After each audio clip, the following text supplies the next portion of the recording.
Alright, so now let's move on to this leather piece that I have here. And I'm going to do same stuff. Just going to create a tileable.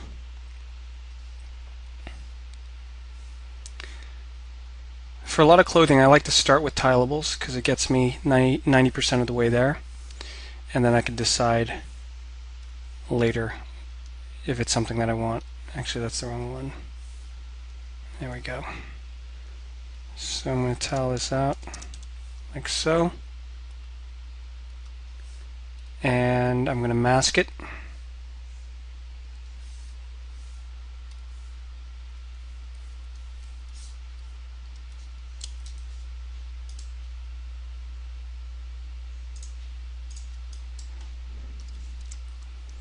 And then select these guys and mask them out as well.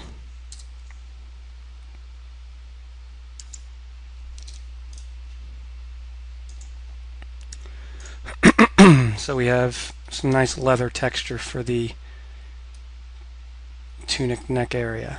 And quite frankly, I'm really happy with this. We're getting some really nice detail in there. It's exactly the type of pattern that I want.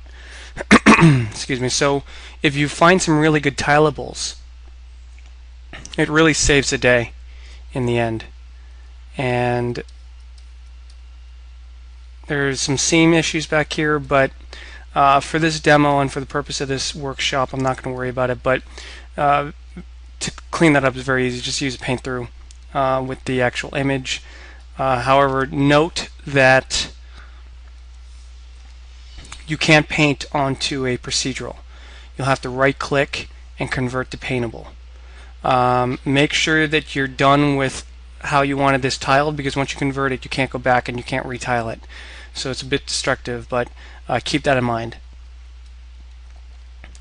They have yet to implement the ability to paint all layers. So ideally, I would have wanted to create a new layer here, call it Seam Fix, and then clone stamp down like so. I mean, I could do it this way, and for this piece here, get my texture like so, and do something kind of organic. And I could paint it like this. This is one option. And project that down. And just for the sake of being anal, we'll do the inside as well. So this is a possibility that you can do to clean up seams. You just have it, you literally paint on top. The caveat to that is obviously any kind of adjustments that you do to this base layer, you're going to have to do this top layer, which is not a huge deal, but you know, there's a workaround for that. So I like this texture, however I don't like the color. I want to go into that purple tone because I really like the tone of his skin, and I want to kind of get into that purple but less red and more blue. So I'm going to go in here and do a level saturation value and start with this and see how we go.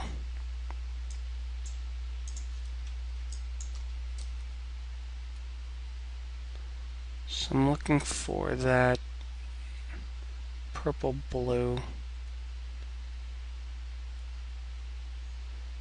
I want fairly dark.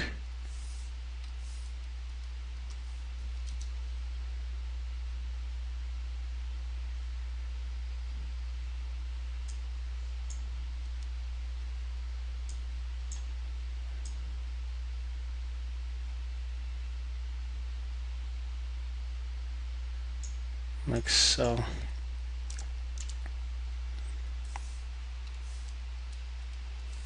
Maybe it's a little too dark.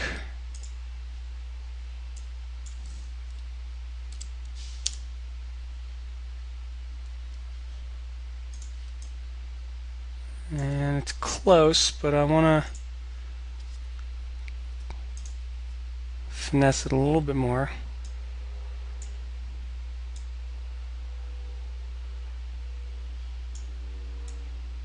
Let's see what I can get out of it.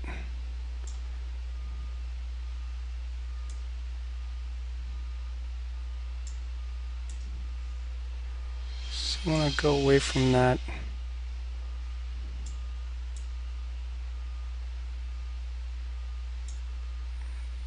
That red.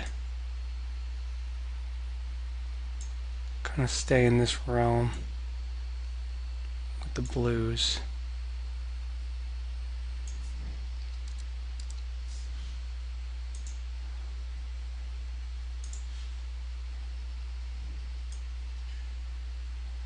I don't think that's really going to do much here, so it's just these here.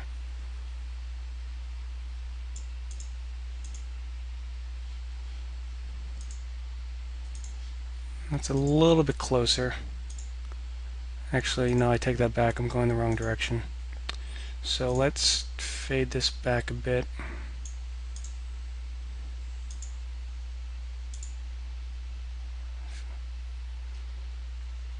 Because I still want the purple. This is too blue. So that hint of purple is really going to be nice. And I'm happy with this. This is feeling a bit better. So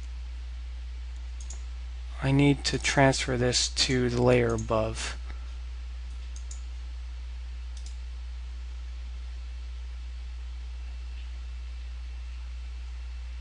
So I'm going to see if I can copy that. No, that's just going to copy the layer. So what I'm going to have to do is kind of a weird workaround. Create a new adjustment stack here. Grab this one here. Copy them. Paste them. And then I can blow away this one.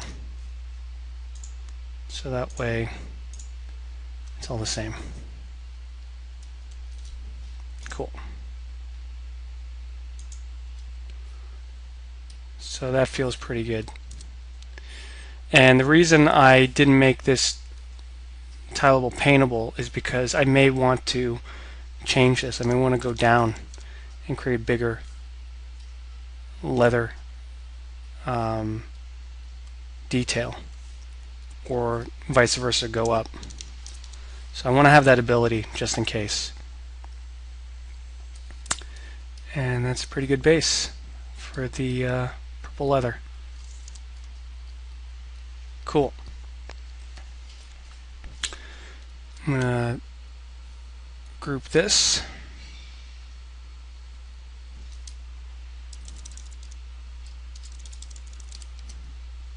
So one thing to note when you're grouping, this is something I recently just discovered and it's kind of annoying, but when you group something in Photoshop, it has a pass-through function. So anything that's in this group, it's going to pass through and pick up and affect everything below it. In Mari, that pass-through function doesn't exist. In fact, it's a bug request that's being fixed now. So if you have, for example, if you have something in here that's like an overlay on top of everything, or on top of certain things, if you put it into a group, it's going to be ignored by everything below it, which in some cases you don't want. So it almost kind of defeats the purpose of grouping in terms of trying to organize things, because you then have to be very conscious about your order of operations in terms of your layers, and you want things that are blanket overlays or blanket multiplies to be on top of all these groups, which means it can't ever go into a group itself, which sucks. But just keep that in mind when you do your grouping. So yeah, happy with that leather. Let's move on to the next leather. Let's move on to this strap here.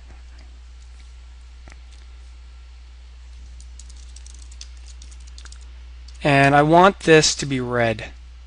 I want this leather to be red, based off of that original concept that we saw of that female drow elf. I really love the purples and the reds and the darks, and the blacks that we're playing in to the color palette. So let's take a look at some of our images.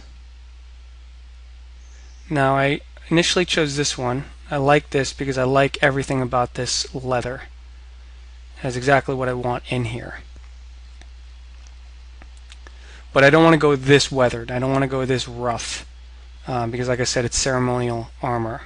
So I want to go kind of with this motif, but newer. So I'm going to look for some textures as a base that I can use for this. And I like this as a base, this suitcase. So I'm going to grab this guy here. Make sure that I have what I want. Those straps, that strap.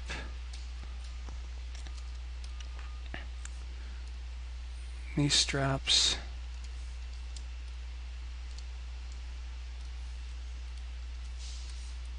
Basically all this. I don't think I want those. Yeah, those are the knobs.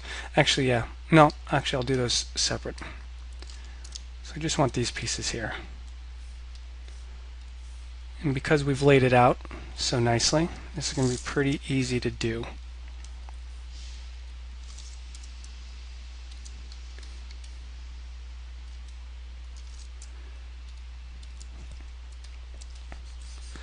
Now, all I'm doing right now is I just want to lay this texture down and see what I get, just as an experiment.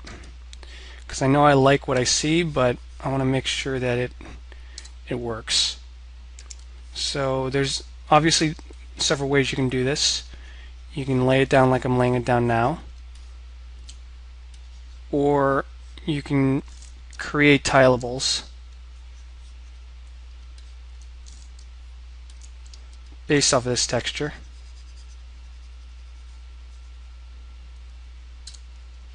And then tile it out. Up to you.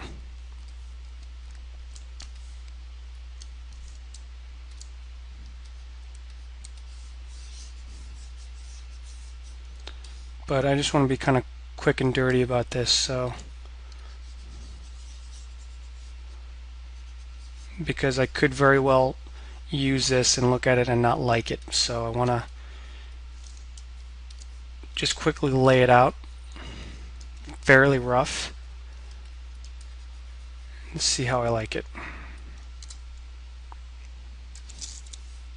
Let's take a look. So yeah, actually this is working pretty well. If we show all,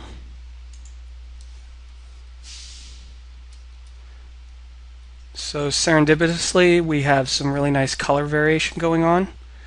It might be a little too much because again I want this to be fairly new, but I like the idea. The details there, getting some really interesting stuff. Couple scratches which are okay, because again it's not factory new. He's had it for a while, so there may be one or two scuffs. And compared to the rest of this stuff, this adds a nice breakup of weathering. So I'm pretty happy with this. So let's start with this as a base, and I'm going to color correct it. Because although I'm happy with the detail, I'm not happy with the color. It's going a little too brown. So let's try to remedy that. And I want that kind of real red.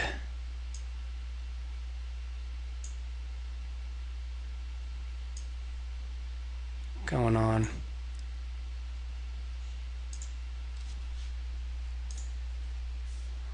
That's pretty good.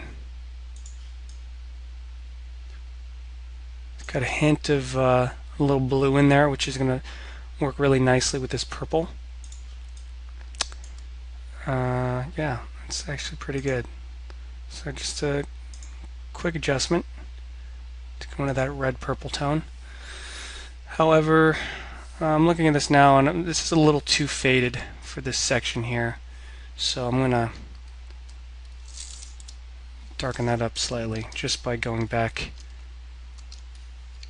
into this original with a soft brush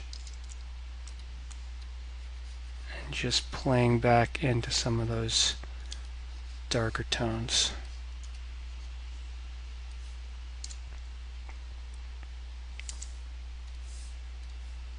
There we go. That feels much better. Great.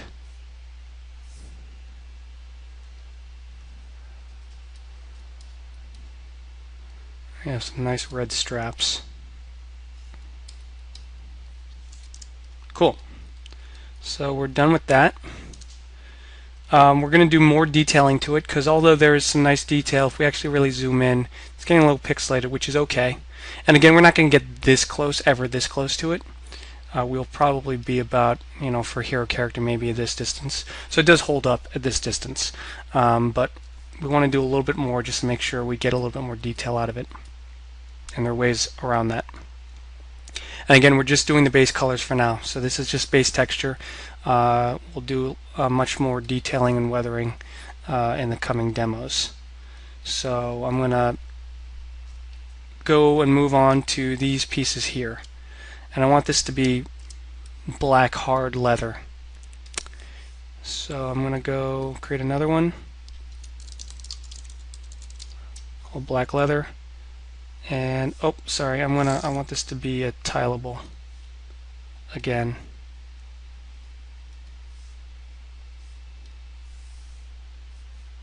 I'm going to use this one here. And I'm going to tile this quite a bit. Actually, that's too much.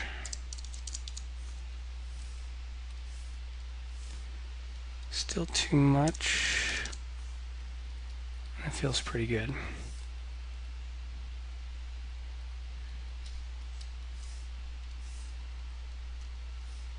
And I'm going to call this black leather.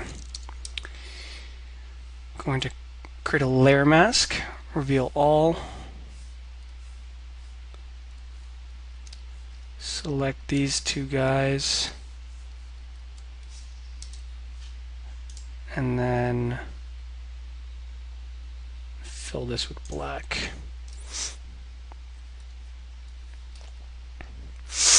There we go. Obviously wrong color, so we're going to first do illuminance and then levels.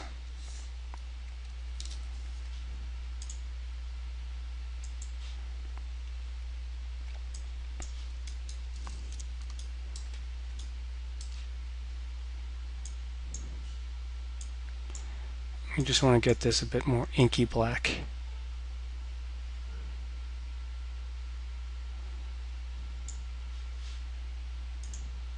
That feels pretty good. You may notice we're getting a little bit of from the tileable, getting a little bit of directional stuff, but I'm not too worried about that because it's not breaking up the tile, and it again is adding some variation. I want to see if I can rotate it though and make it more vertical, because that'll help, like that. And then let's see if we can offset it a bit, like there. So that feels pretty good. So we're actually getting some, again, serendipitous stuff going on. We're getting a little bit of breakup, which is nice. It's nothing super noticeable when you have it with specularity on, but it's just something a little bit extra that we need. And yeah, I'm happy with that. So I'm going to end this demo and we're going to move on to painting the base textures for this shoulder strap.